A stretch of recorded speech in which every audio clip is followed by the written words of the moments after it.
पुढची एक ब्रेकिंग बातमी आहे। एकनाथ शिंदे यांच्या लोकप्रिय योजनांना फडणवीस आणि अजित पवारांनी ब्रेक लावलेला आहे। शिंदेंनी सुरू केलेली मुख्यमंत्री तीर्थदर्शन योजना थांबवण्याचा निर्णय घेण्यात आलाय। विधानसभा निवडणुकीपूर्वी शिंदेंनी या योजनेची घोषणा केली होती। ज्येष्ठ नागरिकांना मोफत प्रमुख तीर्थस्थळांचं दर्शन घडवलं जात होतं, तर आनंदाचा शिधा ही जी योजना आहे ती सुद्धा थांबवण्याचा फडणवीस सरकारचा विचार आहे। तिजोरीवरती आर्थिक ताण वाढतोय आणि त्यामुळे या ज्या काही मोफत योजना आहेत त्या थांबवण्याचा निर्णय होतोय।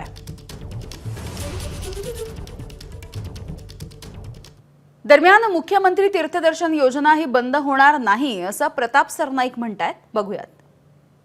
मुख्यमंत्री तीर्थदर्शन योजना जी आहे ती अतिशय चांगली योजना आहे। अशा कुठल्याही योजना ज्या राज्य शासनाने चालू केलेल्या आहेत सध्या तरी बंद करायचा कुठलाही निर्णय अजूनपर्यंत झालेला नाही आणि जर असा कुठलाही निर्णय होत असेल तर ह्या तिन्ही पक्षाचे नेते मंडळी मिळून त्यावर निर्णय घेतील की कुठली योजना चालू केली आणि त्याचा गैरफायदा जर कुणी काही घेत असेल तर त्या योजनेमध्ये कसा बदल करायचा हे सर्वाधिकार मुख्यमंत्री आणि दोन्ही उपमुख्यमंत्र्यांना असल्याकारणाने असे काही निर्णय जेव्हा बदलले जातील तेव्हा आमच्याही पक्षाचे मुख्य नेते म्हणून एकनाथ शिंदे साहेबांना विश्वासात घेऊनच हे निर्णय केले जातील। एबीपी माझा, उघडा डोळे बघा नीट।